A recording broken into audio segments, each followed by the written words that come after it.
at Marshall Harrison's house. So the goal is to fill in some of these mulch pockets with annuals. So you have about a 14-foot by 1-foot area here.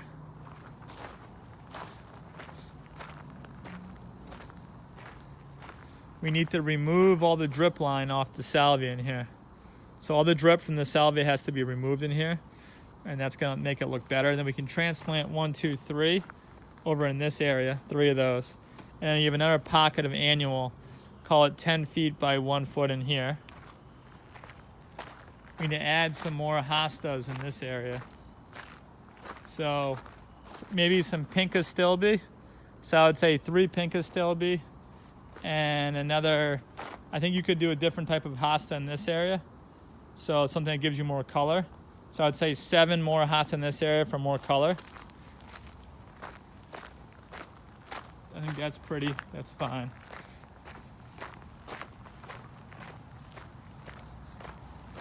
Then over here, we have another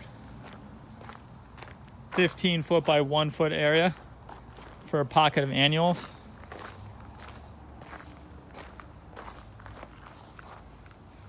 Then we have this other area, 7 feet by 2 feet of annuals, just underneath this area. Then we've got this open space. I think we can transplant the 2 hosta over there to fill this gap in here where there's open space. Then I think we should get more of these hosta to keep it synonymous in this area. Or better yet, why don't we do impatiens in here? So we do impatiens running through here for this edge. So that's another 10 feet by 1 foot.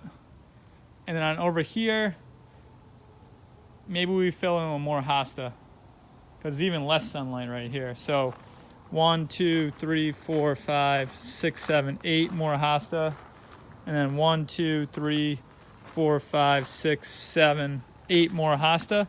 But these hosta, maybe we do a different color if you want to get some. And then a dwarf hosta is going to stay relatively small to fill these gaps. Okay. Then I would say 2 more of these hosta to fill this here, or maybe 3 more. 1, 2, 3 more of this hosta to fill this gap.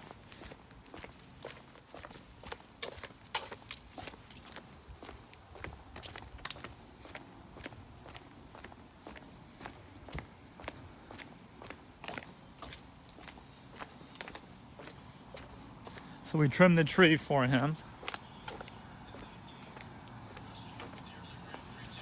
Then in here, I think we're gonna end up taking these heuchera, 1, 2, 3, 4, 5, 6, transplanting these elsewhere, and then doing shade-loving annuals in this area for a lot of color. And this is like 12 feet by 4 feet in this area.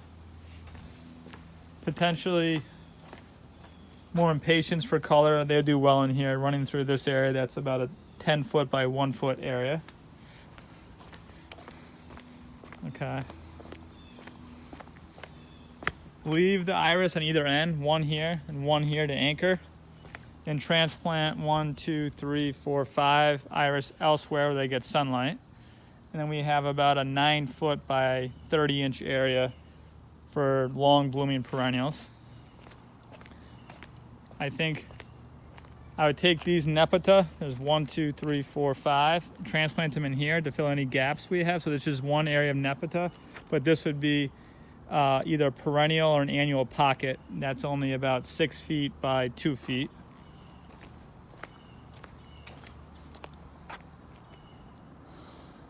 I think we take out the Liriope here. There's probably 10 Liriope here and 10 Liriope there. Transplant that elsewhere, and again add a pocket of color around the boxwood. That'll look really nice around both boxwoods. So that's about 8 feet by 1 foot kind of circle going around each one. That could add a blast of color. I think that's a good idea. And again, these get relocated probably to the front. I think back here is fine. There is, I'll replace 3 of the sedum for free. 1, 2, 3. Because it looks like they died in the back. So same sedum as this. We'll end up using to fill these 3 in. And then to add more color. 1, 2, 3, 4 come out, and then color go in. So leave the ones in the corners and add color in the center. I think that'll look good. Over here is probably a less visible area going up these steps. You probably only see that if you're walking up and down. But if it does bother you, if you're standing here and you're looking that way, then we could of course think of some ideas. But again, that's kind of a big area of kind of low right now. Is not a lot going on, but if you wanted to add something, we could. Okay.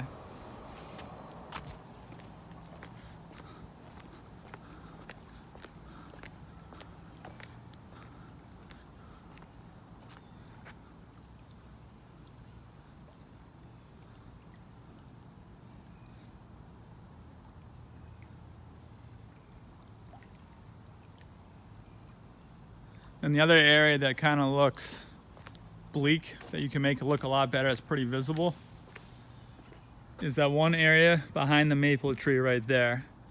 That you might just do more ferns if that, again, there's a gap, like a 7-foot by 7-foot gap. And this area here, I think, kind of looks kind of weak compared to everything else. So you might even be able to take these ferns, transplant them over there, and then add really, because you get a lot of sunlight right here, add really beautiful plants, perennials, color through this bed, which is about 17 feet by 4 feet in this area. So that's an idea. Okay, I think you could leave the azalea at the end, but I would probably take out the andromeda, which is this one here. It kind of looks funny. I think you could leave the cotoneaster, which is this. Again, like I said, transplant the ferns over there, and then you could have a blast of color if that's something you're interested in. Then overall, other pots to consider are these 2 pots on either side of the bench. There's 2 pots up there holding the umbrella. If you have pots here, it makes sense to add pots kind of where you have your lounge chair where the table is. You might add 1 pot there. Strategically, that makes sense. You can see that you could get a lot of color, like overflowing color over a pot. That could be really pretty. And over here, I would say, if you put pots in these corners, you might want to put pots in that are slightly bigger. And you can make some nice floral arrangements if you wanted to. And the cool thing about these is we could run spaghetti tubing off of the irrigation system to save on some of the hand watering. The hibiscus looks pretty, that looks good. The 2 trees look good right now, the 2 dogwood trees. Down there you don't really see. And the only other spot that kind of looks bare and funny is there's like a 12-foot by 2-foot gap where the ferns haven't really grown in, where the mulch is exposed. And if you walk through that side of the house, again, that might be something you can consider adding more ferns. All right. So I think that's about everything.